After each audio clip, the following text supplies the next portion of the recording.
أعوذ بالله من الشيطان الرجيم. بسم الله الرحمن الرحيم. يا أيها الذين آمنوا لا يسخر قوم من قوم عسى أن يكونوا خيرا منهم ولا نساء من نساء عسى أن يكن خيرا منهن ولا تلمزوا أنفسكم ولا تنابزوا بالألقاب بئس الاسم الفسوق بعد الإيمان ومن لم يتب فأولئك هم الظالمون. يا أيها الذين آمنوا اجتنبوا كثيرا من الظن إن بعض الظن إثم ولا تجسسوا ولا يغتب بعضكم بعضا أيحب أحدكم أن يأكل لحم أخيه ميتا فكرهتموه واتقوا الله إن الله تواب رحيم. يا أيها الناس إنا خلقناكم من ذكر وأنثى وجعلناكم شعوبا وقبائل لتعرفوا إن أكرمكم عند الله أتقاكم إن الله عليم خبير. قالت الأعراب آمنا قل لم تؤمنوا ولكن قولوا أسلمنا ولما يدخل الإيمان في قلوبكم وإن تطيعوا الله ورسوله لا يلدكم من أعمالكم شيئا إن الله غفور رحيم. إنما المؤمنون الذين آمنوا بالله ورسوله ثم لم يرتابوا وجاهدوا بأموالهم وأنفسهم في سبيل الله أولئك هم الصادقون. قل أتعلمون الله بدينكم والله يعلم ما في السماوات وما في الأرض والله بكل شيء عليم. يمنون عليك أن أسلموا قل لا تمنوا علي إسلامكم بل الله يمن عليكم أن هداكم للإيمان إن كنتم صادقين. إن الله يعلم غيب السماوات والأرض والله بصير بما تعملون. صدق اللہ العظیم. محترم بزرگوں اور دوستوں، دینی اور ایمانی بھائیوں، اللہ رب العزت کا شکر ہے، اس کا کرم ہے کہ اس نے ہمیں نماز عشاء کے ساتھ ساتھ درس قرآن میں بیٹھنے کی بھی توفیق عطا فرمائی. حضرات، آج درس قرآن میں سورہ حجرات کا آخری رکوع اور 11 نمبر آیت سے 18 نمبر آیت تک کی تلاوت کی گئی ہے. اس سے پہلے بہت ساری باتیں سورہ حجرات کے تعلق سے آپ کے سامنے آئی تھی. یہاں سب سے پہلے آپ کے سامنے اس کا ترجمہ پیش کیا جا رہا ہے اور پھر اس میں جو تفصیل ہے اور جو تفسیر ہے اس کو پیش کیا جائے گا. یا ایھا الذین آمنوا لا یسخر قوم من قوم عسى ان یکونوا خیرا منہم. اے ایمان والو، ایک قوم دوسری قوم پر ٹھٹا نہ کرے نہ ہنسے. ایک قوم دوسری قوم پر ٹھٹا نہ کرے نہ ہنسے. ہو سکتا ہے کہ وہ قوم جس پر ہنسا جا رہا ہے وہ اس سے کہیں زیادہ بہتر ہو. ولا نساء من نساء عسى ان يكن خيرا منهن. اور اسی طرح عورتیں دوسری عورتوں پر نہ ہنسیں، ان پر ٹھٹا نہ کریں، ان کا مذاق نہ اڑائیں. ہو سکتا ہے کہ جن کا مذاق اڑایا جا رہا ہے وہ عورتیں ان سے بہتر ہو جو مذاق اڑا رہی ہیں. ولا تلمزوا انفسکم. اور اپنے آپ میں عیب مت نکالو، ایک دوسرے میں عیب تلاش مت کرو۔ ولا تنابزوا بالالقاب، اور برے القاب سے ایک دوسرے کو مخاطب مت کرو، ایک دوسرے کو برے برے نام لے کر مت پکارو۔ بئس الاسم الفسوق بعد الایمان، اس لیے کہ ایمان کے بعد اگر کسی کو برے لقب سے پکارتے ہیں تو یہ بہت گندی اور بہت خراب بات ہے۔ ومن لم یتب فاولئک هم الظالمون، اور جو شخص توبہ نہیں کرتا تو وہ ظالموں میں سے ہے۔ یا ایھا الذین آمنوا اجتنبوا کثیرا من الظن، اے ایمان والو بہت زیادہ بدگمانی سے بچو۔ ان بعض الظن اسم، اس لیے کہ بعض اکثر جو بدگمانیاں ہوتی ہیں وہ گناہ ہیں۔ ولا تجسسوا، اور ایک دوسرے کی ٹوہ میں مت لگو، ایک دوسرے کی ٹوہ میں یا بھید تلاش کرنے میں مت پڑو۔ ولا یغتب بعضکم بعضا، اور ایک دوسرے کی غیبت مت کرو۔ ایحب احدکم ان یأکل لحم اخیہ میتا فکرہتموہ، کیا تم میں سے کوئی شخص یہ پسند کرے گا کہ وہ اپنے مردار بھائی کا گوشت کھائے جبکہ تم اس کو ناپسند کرتے ہو؟ تو یہ غیبت کیوں کر رہے ہو؟ واتقوا اللہ، اللہ سے ڈرو، ان اللہ تواب الرحیم، اللہ رب العزت بہت زیادہ توبہ قبول کرنے والا اور رحم کرنے والا ہے۔ یا ایھا الناس انا خلقناکم من ذکر و انثی، اے ایمان والو ہم نے تم کو ایک مرد اور ایک عورت یعنی کہ حضرت آدم اور حضرت حوا سے پیدا کیا۔ وجعلناکم شعوبا وقبائل لتعارفوا، اور پھر ہم نے تمہیں خاندانوں میں، کنبوں میں اور چھوٹے چھوٹے کہہ سکتے ہیں کہ برادریوں میں اور قبائلوں میں بانٹ دیا، آپس میں تقسیم کر دیا۔ لتعارفوا، تاکہ تم ایک دوسرے کو پہچان سکو، جان سکو۔ ان اکرمکم عند اللہ اتقاکم، لیکن یاد رکھو کہ اللہ کے نزدیک سب سے معزز بندہ وہ ہے جو سب سے زیادہ تقوی اختیار کرتا ہے، پرہیزگاری اختیار کرتا ہے۔ ان اللہ علیم خبیر، اور بلا شبہ اللہ رب العزت جانکار ہیں اور ہر چیز سے باخبر ہیں۔ قالت الاعراب آمنا، دیہاتی کہتے ہیں کہ ہم ایمان لے کر آ گئے ہیں۔ قل لم تؤمنوا، تو آپ کہہ دیجئے کہ وہ ایمان نہیں لائے ہیں۔ ولکن قولوا اسلمنا، بلکہ آپ ان سے کہیے کہ وہ یہ کہیں کہ ہم اسلام میں داخل ہو گئے ہیں، ہم نافرمانی کو چھوڑ کر فرما برداری کی طرف چل دیے ہیں۔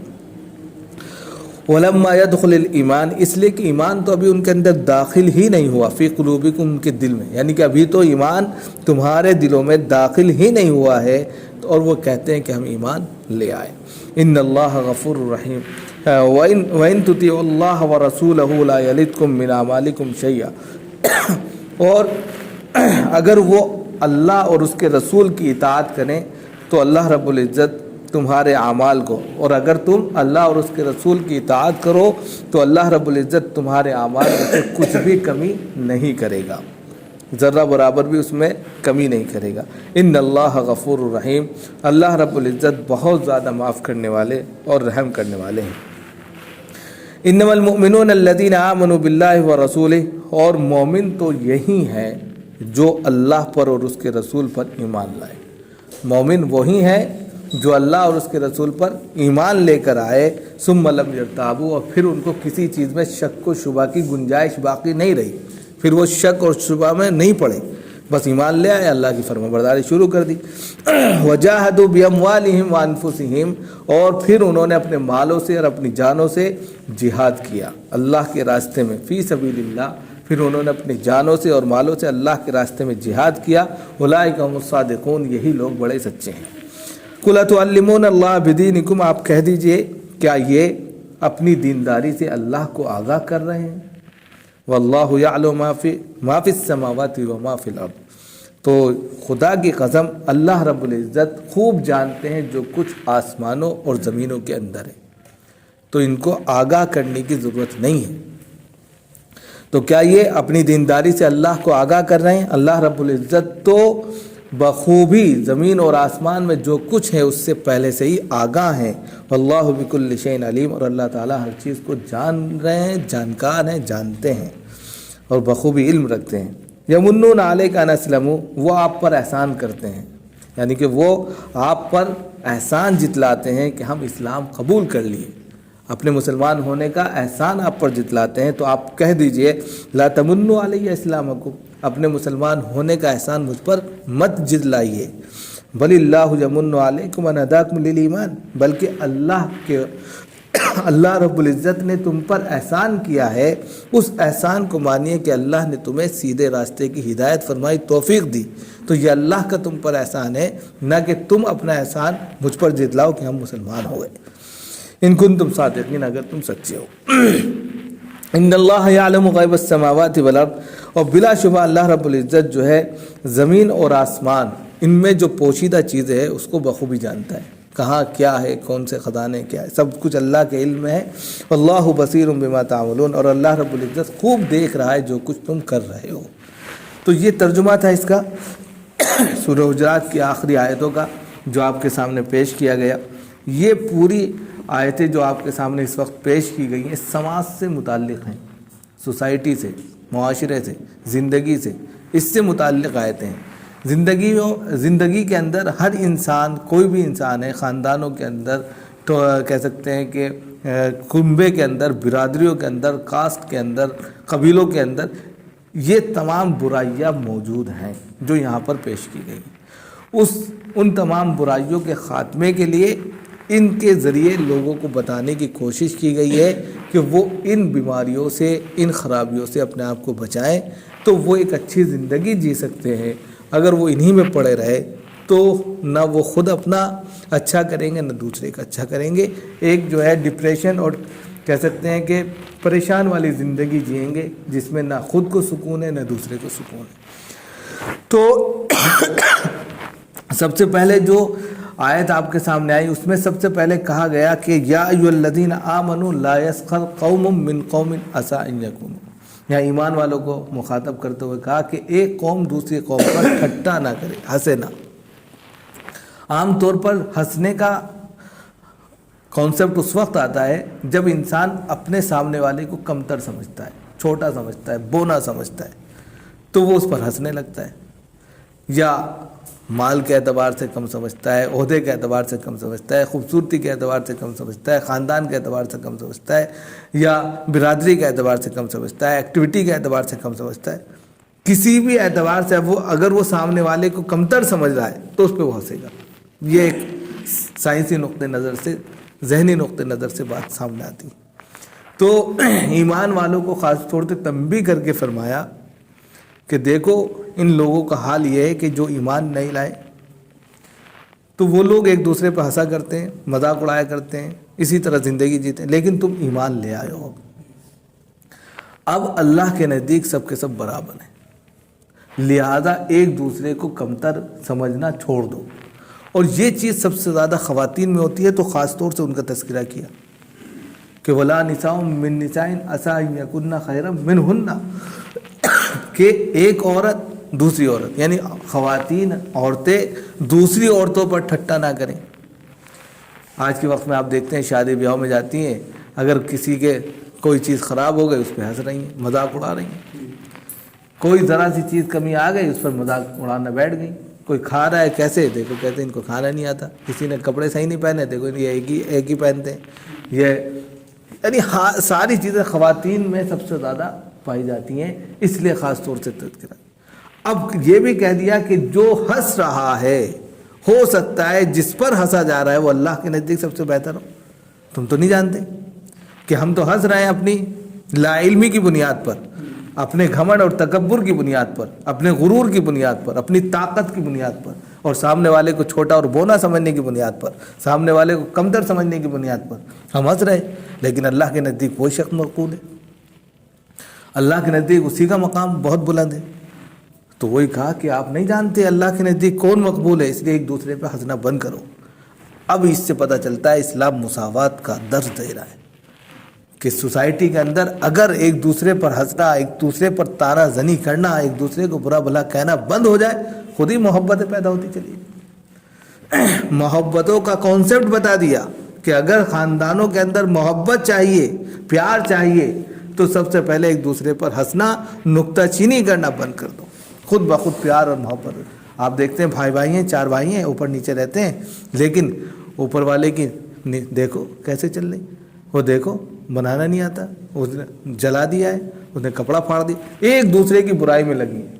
جب ایک دوسرے کی برائی میں لگی ہیں تو ایک دوسرے کو حقیر سمجھ رہی ہیں، اور جب حقیر سمجھ رہی ہیں تو تیسرے کے یہاں چوتھے کے یہاں اس کا تذکرہ کر رہی ہیں، مذاق اڑانا، یہی ہے مذاق اڑانا۔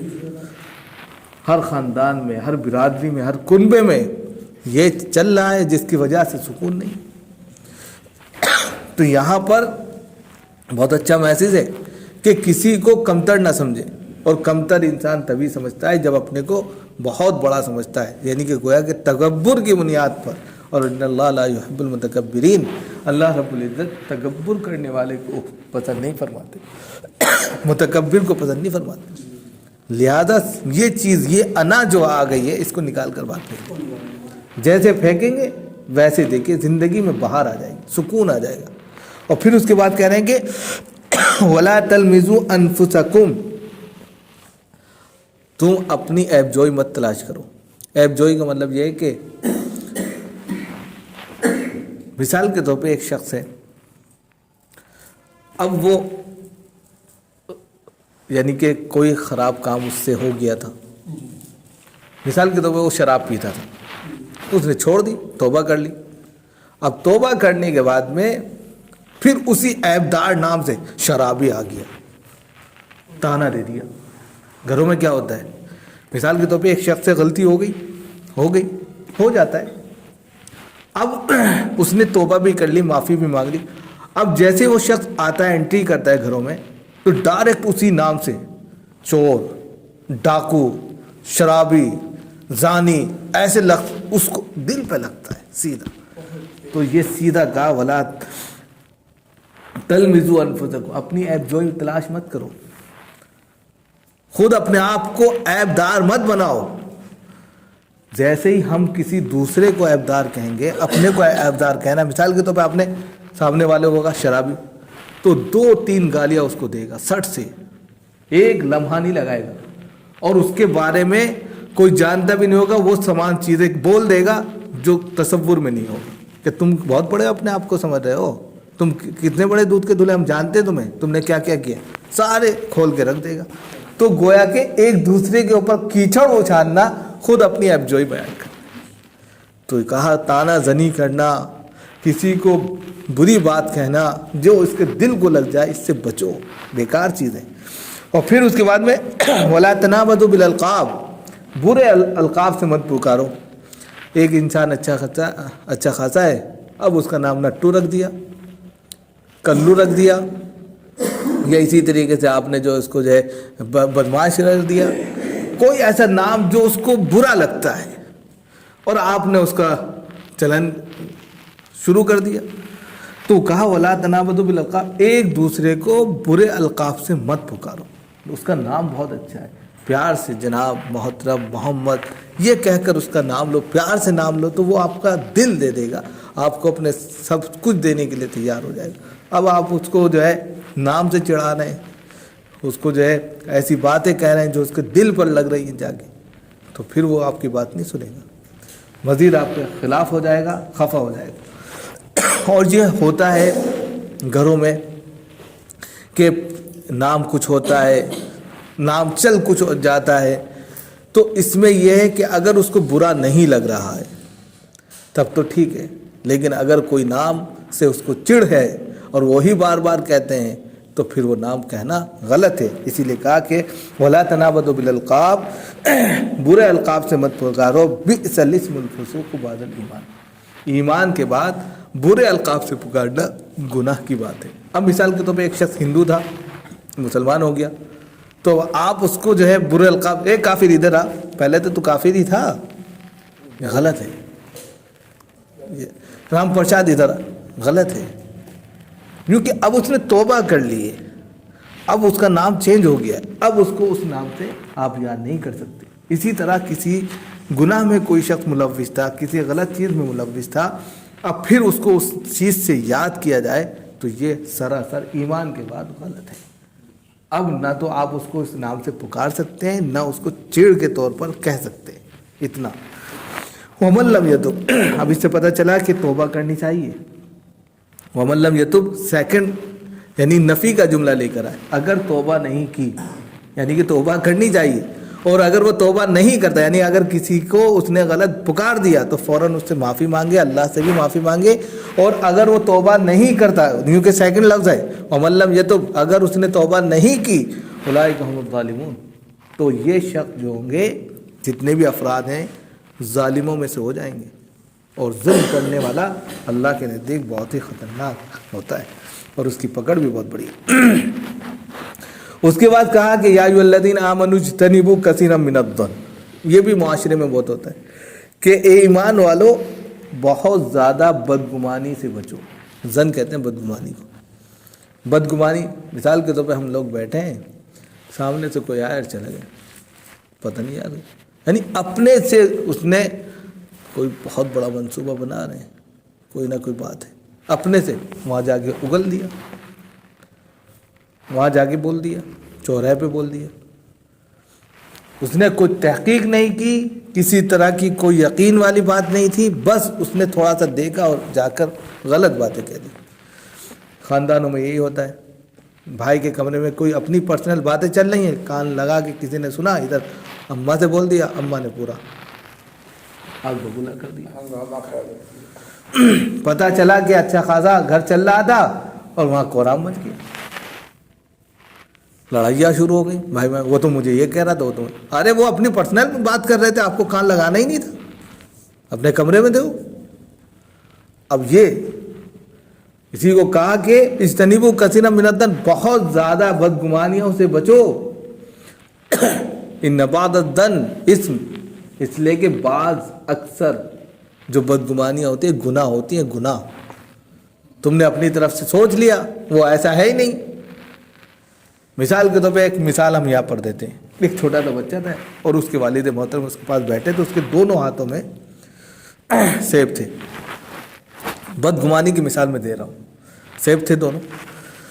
تو والد صاحب نے اپنے بیٹے سے کہا بیٹا ایک مجھے دے دو.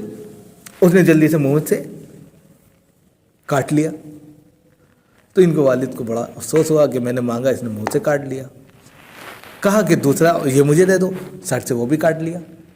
تو والد نے سوچا کہ میری زندگی میں ہوتے ہوئے میں اس پر پیسہ بہا رہا ہوں، سب کچھ بہا رہا ہوں. دیکھیں بدگمانی کتنی تیزی کے ساتھ والد اپنے بیٹے کے لیے بدگمان ہو رہا ہے کہ سب کچھ میں اس کے لیے کر رہا ہوں، اور اس سے میں نے ایک چھوٹی سی چیز مانگی تو اس نے دونوں گندے کر دیے، کھا کے اس کو خراب کر دیا.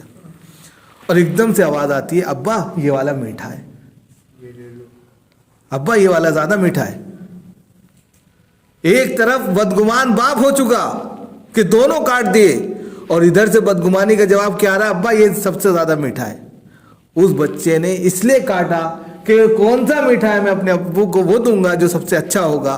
باپ یہ تصور کر گیا کہ میرا بیٹا تو دونوں کاٹ گیا. یہ ہے بدگمانی.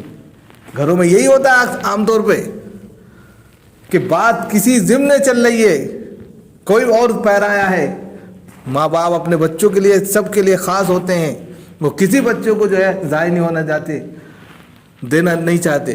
لیکن اس میں کسی موقع سے وہ کوئی بات کر رہے ہیں، کسی نے سن لیا، کسی کی اہلیہ نے سن لیا، بیگم نے سن لیا، کوہرام مچا ہے. تم تو یہ کہہ رہے تھے. ارے اس کے پیچھے کی کنڈیشن تو دیکھ لو، صورتحال تو دیکھ لو، کیا ہے کیا نہیں ہے. نہیں سمجھتے. تو یہ چیز ہے، اس سے بچو. عام طور پہ لوگ بچتے ہی نہیں. اب مثال کے طور پہ ہم یہاں بیٹھے ہیں اور بیٹھ کے ہم درس دے رہے ہیں، کوئی یہ سوچے ہمارے خلاف بات کر رہے ہیں، وہ ہمارے خلاف بولا کرتے ہیں. ارے آ کے بیٹھو تو سنو تو ہم کیا بات کر رہے ہیں. اپنے سے کہہ دیا.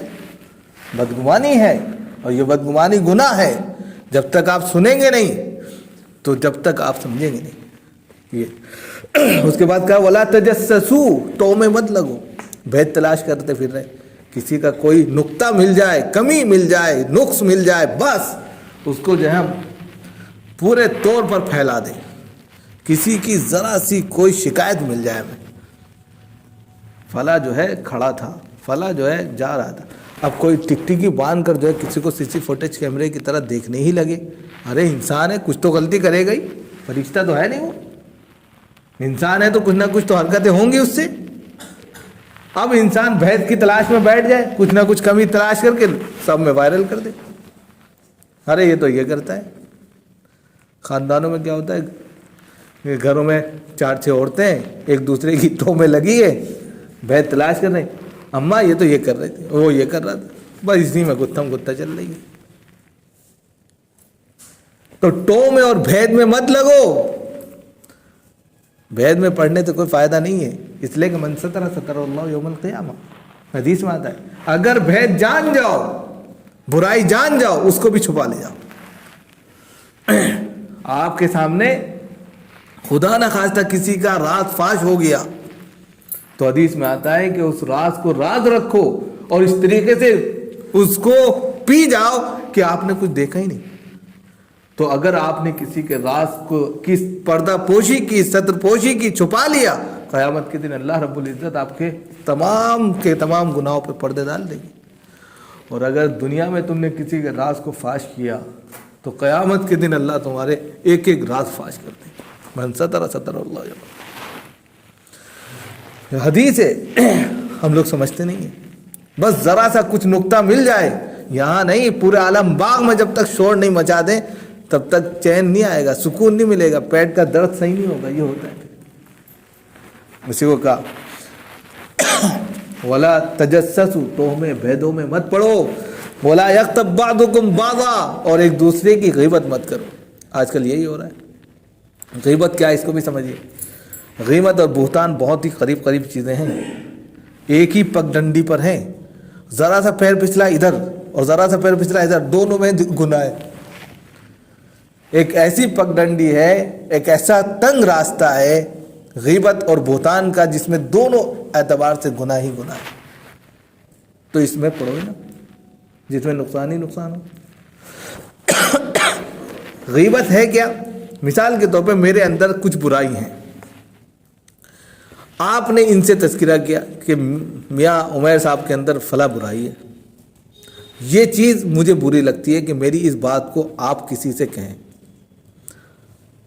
آپ نے ان سے کہا، مجھے پتہ چل گیا کہ آپ نے ان سے میرا تذکرہ کیا ہے، تو یہ ہے غیبت، میرے پیٹھ پیچھے اس بات کو بیان کرنا جس سے مجھے تکلیف ہوتی ہے، غیبت ہے، گناہ ہے۔ اور آپ نے ان سے کہا، ایسی بات کہی جو میرے میں ہے ہی نہیں، بہتان ہے، 80 کوڑے لگیں، یہ بہتان ہو جائے گا، اور بہتان کی سزا کوڑے۔ اگر اسلامی شریعت تو کوڑے مارے جائیں گے، اگر نہیں تو اللہ کے نزدیک جو ہے جا کر اس کا حساب دینا ہوگا۔ اتنی قریب چیز پر انسان چلے، بالکل ایسا ہے ایسے پلسرات پہ چلنا ہے، گرنا تو چاہے ادھر جہنم ہے۔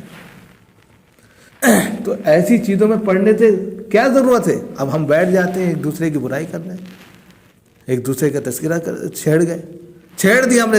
تذکرہ چھیڑنا ہی گناہ ہے۔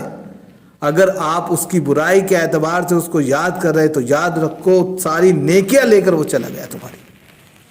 اگر اس کی ایک اچھائی تم بیان کر رہے ہو تو اس کی اچھائیاں بھی تمہیں مل گئی۔ اللہ کے نزدیک انصاف بہت ہے، اگر تم نے اس کو اچھے میں یاد کیا تو اس کی اچھائیوں میں تمہارا تذکرہ آئے گا، اور اگر برائی میں تمہیں یاد کیا تو تمہاری ساری نیکیاں وہ کھا جائے گا۔ بالکل آسان کانسیپٹ ہے۔ اب انسان جہاں جائے، جہاں بیٹھے، خود حساب لگا لے کہ ہم، اور اگر آپ کے پاس اچھائیاں نیکیاں نہیں ہیں تو اس کے گناہ پر لاد دی جائیں گے، یہاں تک آتا ہے۔ اب انسان جو چاہے کر لے۔ اور مزید آگے بتایا کہ اس کی شناخت بتانے کے لیے بھاری بھرکم چیز بتائی کہ اگر کوئی شخص غیبت کرتا ہے تو غیبت کا گناہ اتنا سخت ترین ہے کہ ایحب احدکم ان یاکل لحم اخیہ میتا فکرہتموہ، کہ یہ ایسا گناہ ہے کہ جس طرح ایک بھائی ہے، اس کا بھائی کا انتقال ہو گیا، اس کے اوپر کتنا رنج غم ہوگا، یہاں کہہ رہا ہے کہ وہ اسی مردار بھائی کے گوشت کو نوچ کے کھا رہا ہے، ایسا کچھ ہوگا؟ غیبت کا گناہ ایسا ہے جیسے اس کا بھائی مر گیا ہو اور مرے ہوئے بھائی کے گوشت کو وہ نوچ کے کھا رہا ہو۔ اسی طریقے سے وہ مرنے کے بعد اپنے بھائی کے احترام میں اپنا دل نکال کر رکھ دیتا ہے، زندگی میں اس کے اس کے پیچھے چھورا گھونپتا ہے، تو بالکل ویسا ہی ہے جیسے وہ خون کر رہا ہے اپنے بھائی کا، اس کا گوشت کھا رہا ہے۔ اور حدیث میں آتا ہے بہت سی ایسی عورتیں دیکھی گئیں، ان کے ہاتھوں سے خون کے قطرے ٹپکتے ہوئے دیکھے، اور پھر بعد میں پتہ چلا کہ یہ عورتیں جو تھیں برائی میں، ایک دوسرے کی غیبت میں مبتلا تھیں، اس لیے وہ اثرات ان کے ناخون سے ظاہر بھی ہوئے۔ ایسے نمونے دیکھنے کو ملے تاریخ میں، آپ پڑھیں۔ تو اتنا بڑا گناہ کہ جب انسان زندگی میں رہتے ہوئے اپنے مردار بھائی کا گوشت نہیں کھا سکتا تو غیبت کر کے کیوں وہ اپنے مردار بھائی کا گوشت کھا رہا ہے؟ اسی کو کہا فَكَرِهْتُمُوهُ، جس طریقے سے تمہیں زندگی میں اس کا گوشت کھانا ناپسند ہے تو پھر اس چیز کو ناپسند کیوں نہیں سمجھتے کہ اپنے بھائی کی پیٹھ پیچھے برائی کرو، اس کو بھی ناپسند کرو۔ اور پھر کہا وَاتَّقُوا اللَّهَ، اللہ سے ڈرو۔ یہاں پر خاص طور سے یہ لفظ کہا کہ اس میں ہر شخص ملوث ہو جاتا ہے، اللہ سے ڈرو، اللہ سے ڈرو۔ اور اللہ کہاں ہے؟ ہر جگہ ہے، اللہ ہر جگہ ہے۔ اب انسان کے ذہن میں، دل میں جب بھی خیال آئے کہ اس کی برائی کروں، اللہ دیکھ رہا ہے، اللہ سے ڈرو۔ اور جب یہ خیال آ جائے گا، غلط نہیں بولے گا، غلط نہیں چلے گا، غلط نہیں سنے گا، کچھ نہیں، چلا جائے گا چپ چاپ، اللہ سے ڈرو۔ ان اللہ تواب الرحیم، تواب الرحیم۔ اور اگر غلطی ہو گئی ہے توبہ کرو، اور توبہ کرنے کے ساتھ ساتھ اللہ تعالیٰ توبہ قبول بھی فرماتا ہے اور رحم بھی فرماتا ہے۔ یعنی اگر ایسی حرکتیں ہو گئی ہیں، آخر جملے سے یہ بتا دیا کہ ان سے توبہ کر لو، اللہ تعالیٰ معاف کر دے گا۔ یہ بھی ہے اس کا میسیج ہے، اگر ہو گئی ہے معافی مانگ، ہو جائے گا۔ پھر اس کے بعد کہنا ہے کہ یہ انسانیت کے ڈھانچے کو بتلا رہے ہیں، انسانیت کا پورا وجود بتلا رہے ہیں۔ یا ایھا الناس انا خلقناکم من ذکر و انثی، ہم نے انسانوں کو، اب دیکھیں ایمان نہیں لایا، یہاں پر ایمان کا تذکرہ نہیں کیا اللہ نے، کیونکہ ایمان والے تو کچھ ہیں، لیکن انسان تو چاہے وہ ہندو ہے، مسلمان ہے، سکھ ہے، عیسائی ہے، سب ہیں۔ تو کہا یا ایھا الناس انا خلقناکم من ذکر و انثی، ہم نے انسانوں کو ایک مرد عورت سے پیدا کیا، چاہے وہ مسلمان ہیں، چاہے وہ ہندو ہیں، سکھ ہیں، عیسائی ہیں، سب حضرت آدم کی اولاد ہیں، سب آدم کی اولاد ہیں۔ یہ الگ بات ہے کہ کل مولود یولد علی الفطرہ، ہر بچہ فطرت اسلام پر پیدا ہوتا ہے، پھر اس کے والدین اس کو ہندو بنا دیتے ہیں، مسلمان بنا دیتے ہیں، یہودی بنا دیتے ہیں، نصارہ بنا دیتے ہیں، بات کی چیز کی، لیکن فطرت اسلام پر بچہ پیدا ہوتا ہے۔ اسی لیے یہاں پر کہہ دیا ایک مرد ایک عورت سے پیدا کیا۔ وَأُنْثَى وَجَعَلْنَاكُمْ شُعُوبًا وَقَبَائِلَ لِتَعَارَفُوا، اور پھر ہم نے ان کو خاندانوں میں، برادریوں میں، شعبن کی جمع شعب کے معنی آتے ہیں برادری کے، چھوٹا خاندان جس میں 4 6 10 بھائی وغیرہ جو ہوتے ہیں۔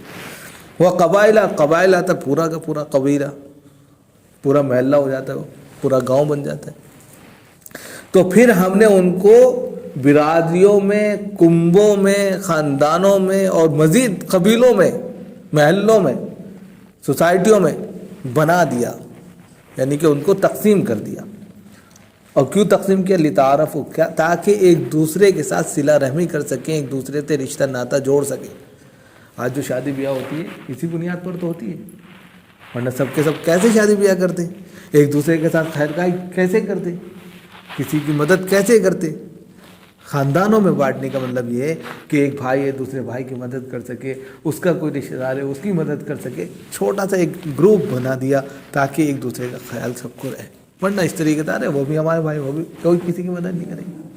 تو اس طرح وہ پھر سوال کرو گے آپ شادی بیاہ ہوگا تو اس سے آپ کے لیے آسانی ہوگی، کیونکہ جب خاندان قریب ہوتے ہیں تو ان کی تھنکنگ بہت قریب ہوتی ہے، اور اس کی بنیاد پر رشتہ کرنا اور زندگی گزارنا آسان ہوتا ہے۔ لیکن پھر کہہ رہے ہیں ان اکرمکم عند اللہ اتقاکم، یاد رکھو اللہ کے نزدیک سب سے معزز، سب سے مکرم، سب سے بہترین باعزت شخص وہ ہے جو سب سے زیادہ تقوی اختیار کرے۔ یہ خاندان، یہ حسب و نسب، یہ اونچ نیچ، کوئی اللہ کے نزدیک وقت نہیں رکھتے۔ یہ صرف اس لیے بنا دیے کہ ایک دوسرے کے ساتھ میں ہمدردی کر سکو، خیرخواہی کر سکو، رشتہ وشتہ کر سکو، لیکن خاندان کو یہ سمجھ لو کہ یہ بہت اعلیٰ ہے، یہ بہت افضل ہے، خراب ہے، یہ کچھ نہیں ہے۔ اللہ کے نزدیک تو کلکم من آدم و آدم خلق من تراب، کہ سب کے سب آدم کی اولاد ہیں اور آدم مٹی سے بنائے گئے، سب کا وجود مٹی ہے، اس لیے کسی کو کسی پر کوئی فضیلت نہیں ہے۔ حسب و نسب کے اعتبار سے، روپیہ پیسے کے اعتبار سے، خاندان کے اعتبار سے کوئی فضیلت نہیں. ان اکرمکم عند اللہ اتقاکم. اگر فضیلت ہے تو تقوی کی بنیاد پر ہے، للہیت کی بنیاد پر ہے، پرہیزگاری کی بنیاد پر ہے. جتنا زیادہ تقوی ہوگا اتنی زیادہ اللہ کے نزدیک مقبول ہوگا. پھر اس کے بعد کہا ان اللہ علیم خبیر، اللہ رب العزت بہت زیادہ جانتے ہیں اور باخبر ہیں. جو کچھ تم کر رہے ہو اس کو بھی جانتے ہیں اور تمہاری حرکتوں سے بھی بخوبی واقف ہیں، سب کچھ جانتے ہیں. پھر یہاں پر ایک نئی بات بتا رہے ہیں. قالت الاعراب آمنا، قالت الاعراب آمنا قل لم تؤمنوا ولکن کونوا. دیہاتی کہتے ہیں کہ ہم ایمان لے آئے، لیکن وہ ایمان نہیں لائے. یہاں پر دو باتیں کہی جاتی ہیں. قبیلے بنو اسد اور قبیلے حزیمہ، دو باتیں. فتح القدیر نے یہ بات لکھی ہے اور ابن کثیر نے کچھ اور کہا ہے.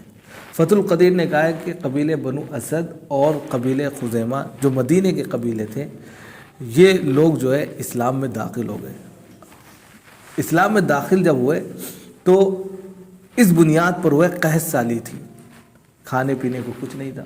سوچا زکوٰۃ وصول کر لیں گے، مسلمان ہو جائیں گے تو مسلمان زکوٰۃ دیتے ہیں، ہم کمزور ہیں تو تھوڑی سی زکوٰۃ مل جائے گی. یا اسی طریقے سے کہ ان لوگوں نے غلطیاں کی تو ان کو مارنے کا حکم تھا، تو انہوں نے اپنے آپ کے بچاؤ میں یا مال اکٹھا کرنے کی صورت میں اسلام قبول کر لیا اور کہا ہم تو ایمان والے ہیں، ہم کو پیسہ دو. تو اللہ کے رسول صلی اللہ علیہ وسلم سے کہا دیہاتی کہتے ہیں کہ ہم ایمان لے آئے.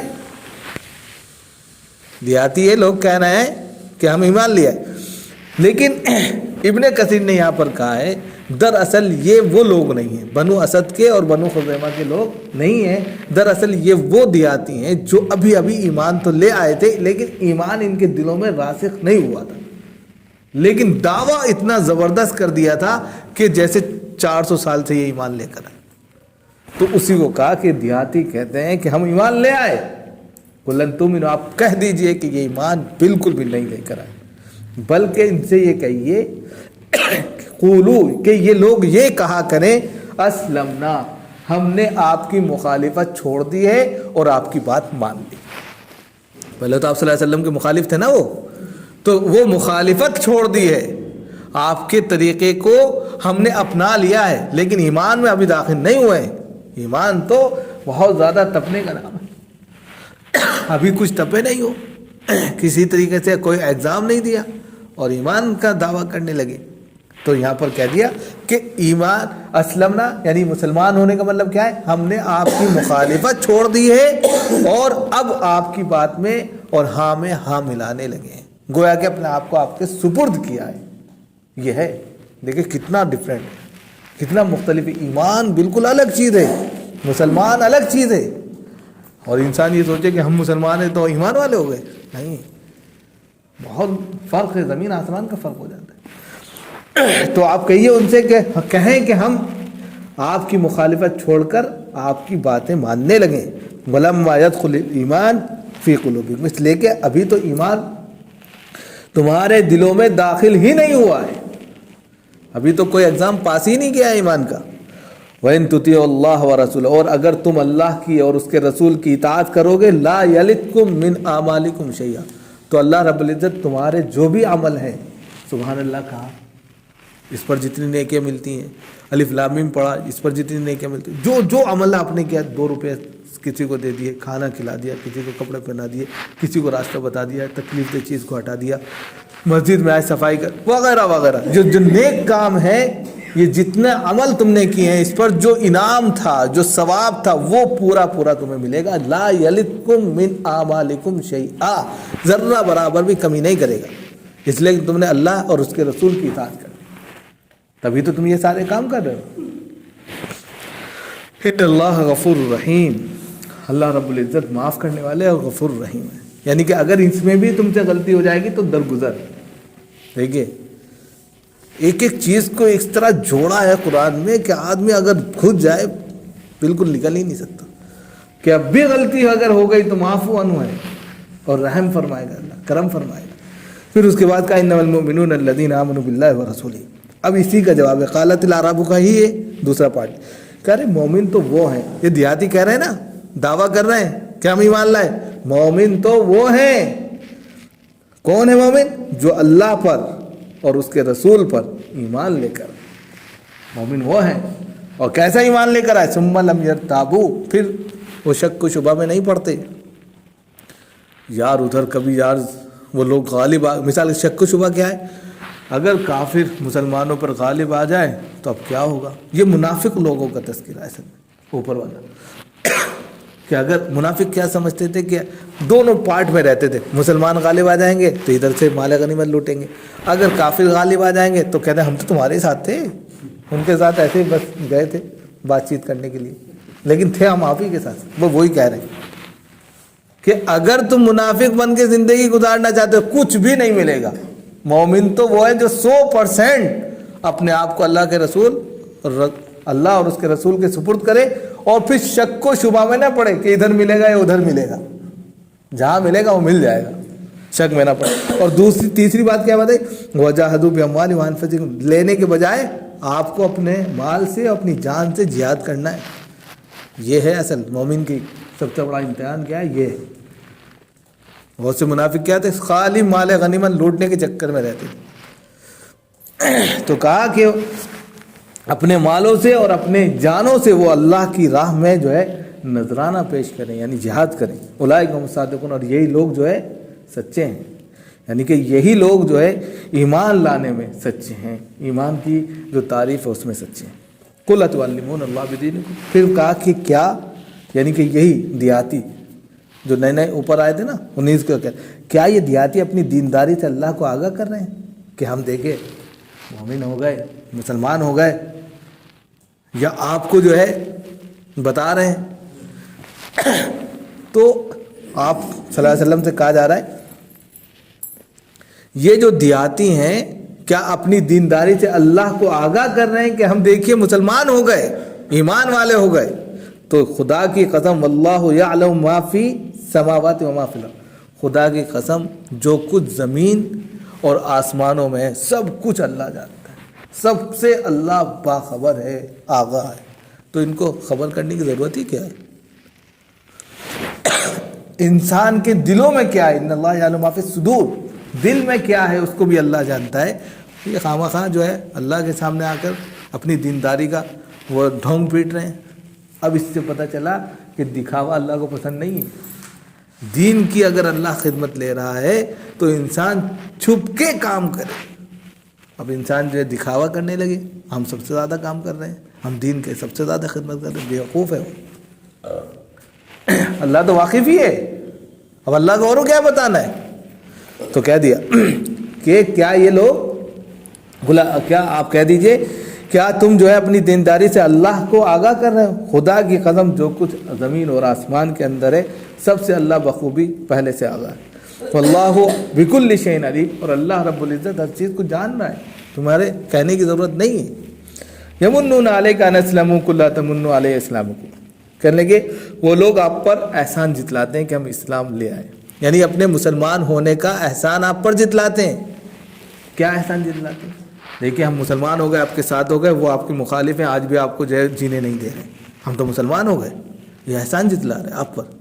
ارے تم مسلمان ہوئے, تم اپنے لیے مسلمان ہوئے, تمہیں تو اس کا فائدہ مل رہا ہے, ہر چیز مل رہی ہے, تمہیں چین سے سکون سے زندگی میسر ہو رہی ہے, اور تم الٹا یہ کہہ رہے ہو کہ ہم نے آپ پر احسان کیا اسلام لا کر, آپ کی مخالفت چھوڑ کر. تو یاد رکھو اللہ کا یہ دین تھا, وہ تو جس طرح چاہتا اس کو پورا کرتا.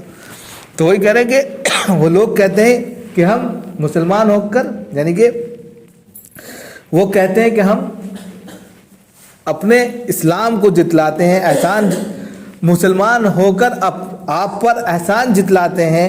تو آپ کہہ دیجئے کہ مجھ پر تم نے مسلمان ہو کر کوئی احسان نہیں کیا, میرے اوپر کوئی احسان نہیں ہے. میری مخالفت کرتے, چاہے میری بات مانتے نہ مانتے, یہ تمہارا اپنا فیصلہ تھا, اللہ خود سمجھ لیتا.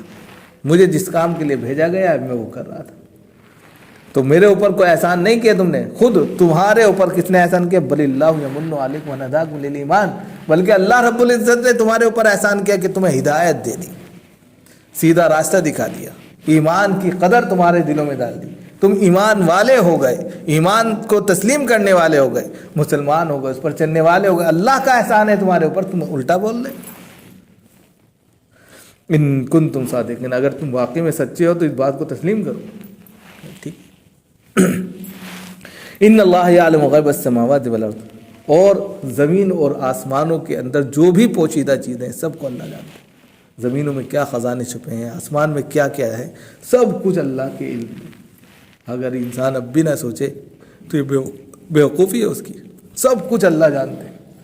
تو زمین اور آسمان کی ساری پوشیدہ باتیں، پوشیدہ چیزیں سب اللہ کے علم میں ہے۔ واللہ بصیر بما تعملون، اور اللہ دیکھ رہا ہے جو کچھ تم کر رہے تعملون، جو کچھ تمہارے عمل ہے، کرتوت ہے، اس کو بھی اللہ دیکھ رہا ہے، لہذا اچھے کرتوت کرو، اچھے کام کرو۔ تو یہ تھا سورہ حجرات کی پوری تفسیر جو آپ کے سامنے رکھی گئی۔